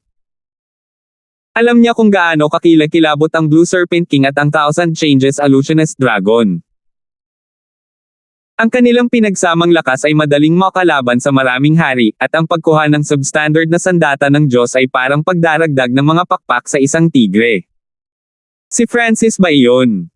Nanlaki ang mga mata ni Guo Chaoji. Isa ito sa purple-haired demonic duo Francis. Kinilala rin ng mga hari at kalahating hakbang na hari mula sa Duanmu family, ang Collins family, Grand Duke Yuan's Palace, at iba pang puwersa si Francis. Ang kabataang ito ay hindi pa isang Void God Realm at talagang kaharap niya ang Blue Serpent King at ang Thousand Changes Illusionist Dragon ng sabay. Hindi napigilan ng lahat na pawisan siya. Para sa inyong dalawa, dito nagtatapos ang lahat. Sa sandaling ito, dahan-daang bumukas ang mga mata ng binata na may kulay lila. Sa sandaling ito, ang Blue Serpent King Duo at ang ilan sa mga hari sa likod nila ay naramdaman ang pagyanig ng kanilang mga puso. Siguro dahil sa confident na pananalita ng binata, o kaya naman sa pagmulat pa lang ng mga mata niya na para bang matagal na siyang naghihintay dito. Casual na kinausap ng kabataan ang makapangyarihang Blue Serpent King Duo. Ang isa pang miyembro ng purple-haired demonic duo, si Godfrey, ay lumitaw, ngunit hindi siya nagpakita ng mga palatandaan ng anumang bagay. Francis, kaya mo bang labanan ang dalawang lalaking ito ng mag-isa? Hindi napigilan ni Godfrey na mag-message. Kung tutusin, nakita na niyang tumakas ang dalawa mula sa higanteng grupo ng mga haring iyon, ngunit bago pa man niya matapos ang kanyang pangungusap, nangyari ang hindi inaasahan. Tingnan. Ng. Ang. Diyos. Mata. Isang malakas na surge ng Purple Eye Bloodline power ang lumabas mula sa kaliwang mata ng nakaupong kabataan. Sa sandaling ito, isang walang limitasyong whirlpool na katulad ng isang purple abyss ng mga ilusyon ang lumitaw sa kanyang kaliwang mata, na lumilikha ng isang ipinagbabawal na kapangyarihan na sumasakop sa lahat ng tinitingnan ng kabataan. Kayong dalawa, tumakbo kayo. Ang boses ng Black Destruction Serpent Dragon ay narinig sa tenga ng Blue Serpent King Duo, ngunit ang babala nito ay huli na. Paano? Ang Blue Serpent King at ang Thousand Changes Illusionist Dragon ay nakaramdam ng lamig sa kanilang mga kaluluwa, na tila sila ay pinigilan at nagsimulang umalis sa kanilang kontrol. Nanginig ang kanilang mga puso nang magpakita sila ng takot, at sinubukan nilang lumaban. Nagsimulang lumaki ang kaliwang mata ng batang may kulay ubing buhok, at tinakpan sila ng isang ipinagbabawal na puwersa na maaaring sumipsip sa kanilang mga kaluluwa. Ang ipinagbabawal na kapangyarihang ito ay parang isang Diyos, hindi ito mapipigilan. Ano? Bumuhos ang pawis sa likod ng dalawa nang kumalat ang takot at gulat sa kanilang mga mata. Parang kahit anong gawin nila, hindi nila napigilan ang pagsipsip ng kaluluwa nila. Oh my God! Nanginginig ang puso ng ilan sa mga dumarating na eksperto at elite. Nang tumingin sila sa kaliwang mata ni Francis, nanlamig ang kanilang mga katawan, at ang kanilang mga kaluluwa ay nagpakita ng mga palatandaan ng paglutang palayo. Nakakatakot na ipinagbabawal na pamamaraan ng Eye Bloodline. Kung narito si Jane. Pakiramdam ni Carlo ay hindi makahinga, at ang kanyang puso ay tumibok. Dalawang henyo na nirango sa nangungunang 10 sa Imperial Genius Rankings ay puno ng takot habang sila ay nahihirapan sa kawalan ng pag-asa laban sa ipinagbabawal na Eye Bloodline technique ni Francis. Yung Francis. Paano siya? Bulalas ni Charlie. Maging ang ekspresyon ni Senior Marshal Brother Hugh, na kadalasang medyo kalmado, ay nagbago ng malaki. Malapit na niyang sugpuin ang dalawang iyon ng mag-isa. Si Senior Marshal Brother Hugh ay may tame time na ekspresyon. Ang aura ng bawal na Eye Bloodline technique ng batang iyon na may purple hair ay hindi siya mapalagay. Meow! Ang maliit na pusa sa balikat ni Angelica ay naging isang bahid ng silver gray na liwanag na dumaan. Hindi na ako makatagal. Umungal ang Blue Serpent King habang siya ay naging Ice Serpent Dragon muli. Gayunpaman, maging ang kanyang kadugo na Ice Serpent Emperor, na nirerango sa top 10 sa mga bloodline ng Imperial Dao, ay nanginginig ng hindi mapakali kapag nakaharap ang Eye Bloodline ng kalaban na ito. Isang malabong asul na Yuan Soul sa hugis ng Ice Dragon ang hinihila palabas sa katawan ng Blue Serpent King. Iligtas mo ako, Lord Black Serpent Dragon. Ang Blue Serpent King ay nahulog sa walang limitasyong kawalan ng pag-asa. Siya ay halos wala ng kakayahang lumaban-laban sa Francis's Gaze of the God Eye, at ito ay kapag ang huli ay nakaharap sa dalawang tao ng sabay-sabay. Huwag! Isang multicolored Yuan Soul ang kalahating hinugot mula sa katawan ng Thousand Changes Illusionist Dragon. Ang eksenang ito ay nagpanganga sa bibig ng lahat ng tumutugis na mga henyo, at isang lamig ang kumalat sa kanilang mga katawan. Nakaupo lang ang kabataang nakaupo sa puno. Ang pinagkaiba lang noon ay iminulat niya ang kanyang mga mata. Para siyang kinatawan ng kamatayan habang namumuo sa kanyang mukha ang mahinang ngiti ng panunuya. Isang walang katapusang purple whirlpool ang lumawak sa kanyang kaliwang mata, na humila sa mga kaluluwa ng Blue Serpent King Duo. Mas malakas ang depensa ng Thousand Changes Illusionist Dragon na ito laban sa Soul and Illusion Techniques.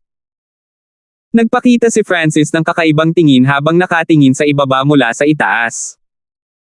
Sa mga tuntunin ng paglilinang, ang dalawang ito ay parehong peak-tier kings. Medyo malayo na sila sa pagbuo ng Emperor Intent. Gayunpaman, ang kanilang kahusayan at paggamit ng mga diskarte sa Soul Dao ay mas mahina kaysa kay Francis. Ang Gaze of the God Eye ni Francis ay nagmula sa sinaunang Emperor of Death's Gaze of Death.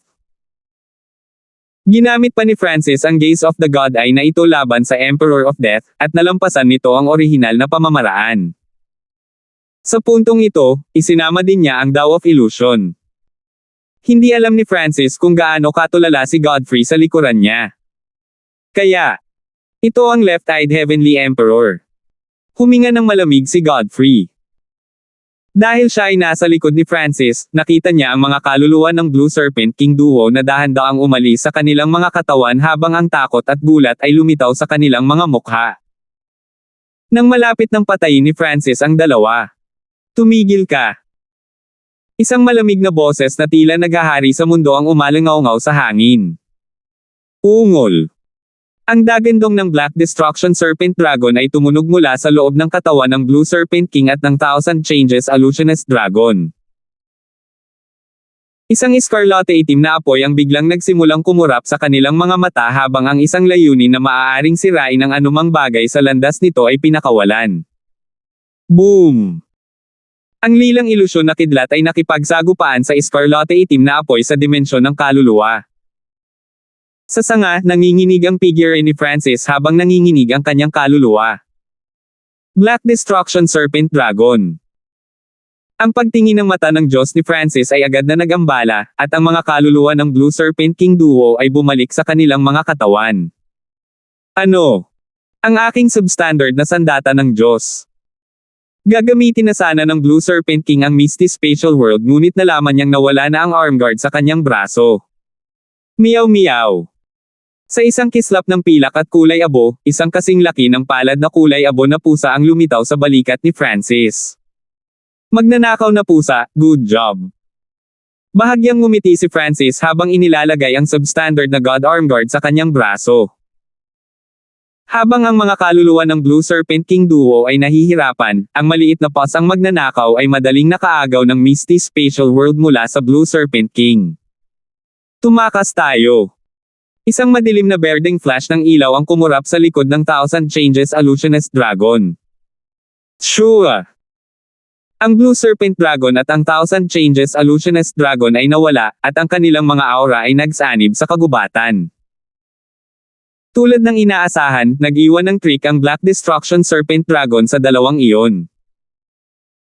Nakita ng kaliwang mata ni Francis ang dalawang transparent na bola ng liwanag na sumanib sa kapaligiran at sinubukang tumakas. 851. Whoosh! Whoosh! Whoosh!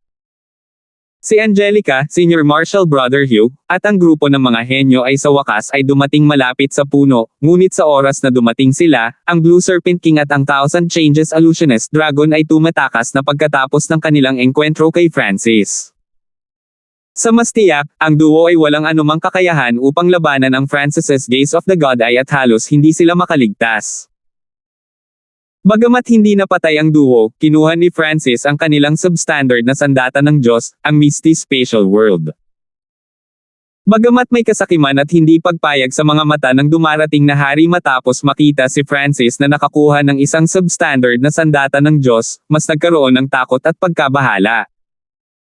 Isa sa pinakamalaking dahilan kung bakit hinabol nila ang duo noong una ay dahil sa substandard na sandata ng Diyos, kaya napuno sila ng pagkabigo at nawala ang kanilang motibasyon matapos itong makuha ni Francis. Wala silang lakas ng loob na nakawin ang substandard na sandata ng Diyos kay Francis sa ngayon. Bumalik sa normal ang kaliwang mata ng binata. Ang lakas ng mga kaluluwa ng dalawang iyon ay malapit sa antas ng Emperor, at dahil sa kanilang mga bloodline, katawan, at tulong ng Black Destruction Serpent Dragon, napakahirap na patayin sila. Tumingin si Francis sa direksyon kung saan nakatakas ang dalawa. Sa isang head-on fight, medyo maliit ang tsansa na manalo si Francis laban sa duo. Kahit na sa tulong ni Godfrey, ang posibilidad ay 50 hanggang 50 lamang. Ang Gaze of the God Eye ay ang pinakamahusay na pamamaraan para makuha o patayin ang duo, ngunit nabigo ito. Gayunpaman, ang layunin ni Francis ay karaniwang naabot. Tinuruan niya ng leksyon ang Blue Serpent King duo habang kinukuha din ang substandard na sandata ng Diyos. Nagawa rin niyang magpakitang gila sa harap ng ibang puwersa. Ngayon, si Senior Marshal Brother Hugh at ang iba pang mga hari ay hindi nang ahas na salakayin sina Francis at Godfrey nang makita sila. Napakagandang paraan mo, at nagawa mong tumulong laban sa mga hindi tao. Ang peking purple-haired demonic duo na tumambanggan sa lahat ay dapat ang Blue Serpent King at ang Thousand Changes Illusionist Dragon. Umakyat si Senior Marshal Brother Hugh at ngumiti. Ang ipinagbabawal na ay bloodline technique na ginamit lang ni Francis ay nabigla sa lahat. Bukod kina Senior Marshal Brother Hugh, Angelica, at ilang iba pa, walang ibang nang-ahas na lumapit sa kanya. Sinabi ko sa iyo na hindi gagawin ni Brother Francis ang ganoong bagay. Pumunta si Angelica nang may kaligayahan.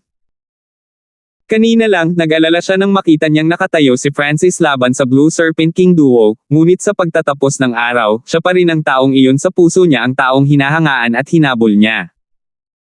Mukhang may mga taong nakakaintindi. Bahagyang tumango si Francis patungo sa direksyon ni Senior Marshal Brother Hugh. Maaaring hinabol ni Francis ang Blue Serpent King Duo at binugbog sila tungkol sa problema ng peking purple-haired demonic duo, ngunit masyado siyang nasusuklam para talagang ipaliwanag ang isyu sa iba. Nakita ni Senior Marshal Brother Hugh ang tunay na pagkakakilanlan ng mga hindi tao sa Building of Refinement, at hinangaan iyon ni Francis. Whoosh! Sa isang kislap ng pilak at lila, lumitaw si Godfrey sa tabi ni Francis. Purple-haired demonic duo. Ang mga puso ng ilang hari at kalahating hakbang na hari ay nanginginig. Ang kumpletong demonic duo ay lumitaw sa harap nila. Ang umatake kanina ay si Francis lamang. Kuya Hanford. Nagsalita si Senior Marshal Brother Hugh, mayroon pang higit sa 20 araw bago ang Black Destruction Serpent Dragon ay sumisingil sa Seiya Palace. Umaasa ako na tayong mga tao ay maaaring magtulungan at harapin ang kaaway na ito ng magkasama. Sa madaling salita, hinihiling niya na ang demonic duo ay makipagtulungan sa kanila, o hindi bababa sa hindi maging sanhi ng anumang panloob na salungatan. Malinaw na alam ni Francis ang ibig niyang sabihin at tumango siya. Ang Black Serpent Dragon ay walang kapantay, kaya kailangan nating gamitin ang ating katalinuhan. Ibig sabihin ba nito ay may plano si Brother Hanford? Isang liwanag ang bumungad sa mga mata ni Senior Marshal Brother Hugh. Nagpalitan ng tingin ang dalawa, ngunit walang nagsasalita sa kanilang dalawa.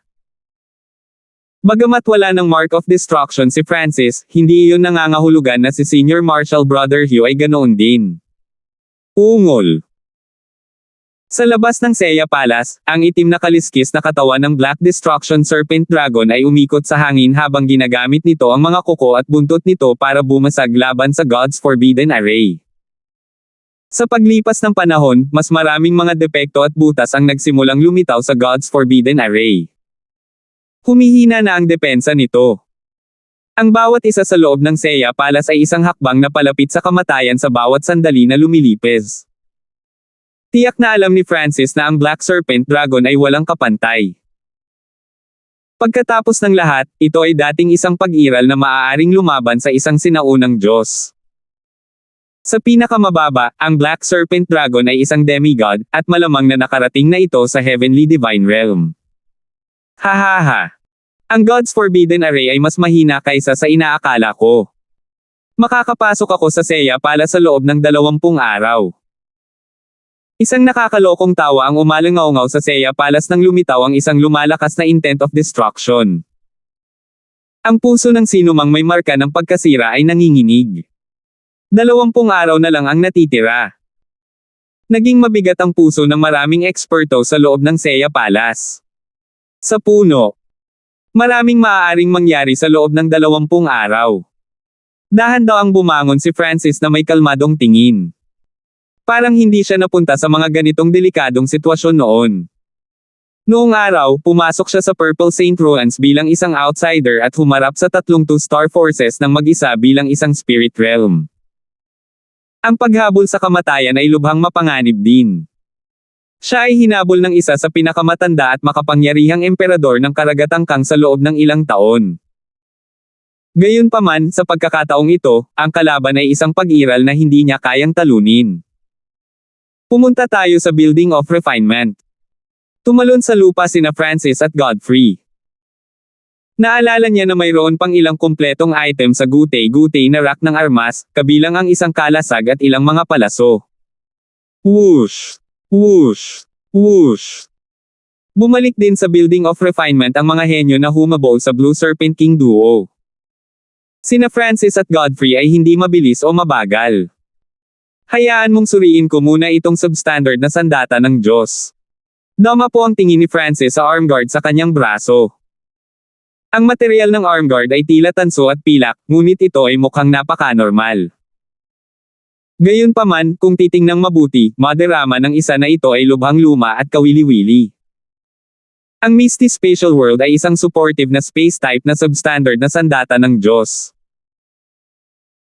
Kasama sa mga kakayahan nito ang pag-iimbak, paglipat sa kalawakan, pagtatakda ng marka sa kalawakan, teleportasyon, at iba't ibang bagay, sabi ni Godfrey na may inggit. Dahil nag-specialize si Godfrey sa space, mas marami siyang alam tungkol sa mga alamat na nauugnay sa mga batas ng space. Sa tulong ni Godfrey, hindi nagtagal ay naunawaan ni Francis kung paano gamitin ang substandard na sandata ng Diyos na ito. Ang sinaunang metal na singsing sa kamay ni Francis ay isang bagay na sa nakaraan. Ang Misty Spatial World ay may kakayahang mag-imbak ng mga item dahil mayroon itong sariling little world, at ang espasyo sa loob nito ay ilang beses na mas malaki kaysa sa lugar ng kapanganakan ni Francis sa Cloud Country.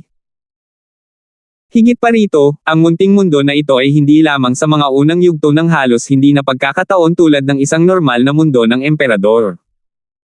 Ang Divine Sense ni Francis ay pumasok sa Misty Spatial World at hinawakan ang little world sa loob.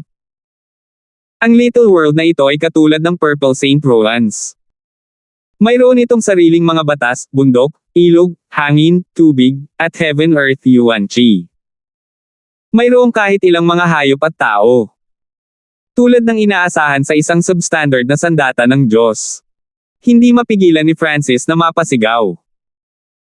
Ang pinakamagandang bagay tungkol sa Misty Spatial World ay hindi nito kailangan na magkaroon ng mataas na cultivation ang may-ari. Sa sandaling nakuha ng isang tao ang substandard na sandata ng Diyos na ito ay ang parehong bagay na agad na naging pinuno ng kanilang sariling little world. Tulad ng para sa kakayahan sa pag-iimbak ng Misty Spatial World, dahil ito ay isang hiwalay na dimensyon batay sa little world, ito ay mas matatag. Kahit na ang isang demigod ay mahihirapang sirain ito. Bukod pa riyan, may kakayahan din ang Misty Spatial World na lumipat sa kalawakan at teleport sa ilang lugar.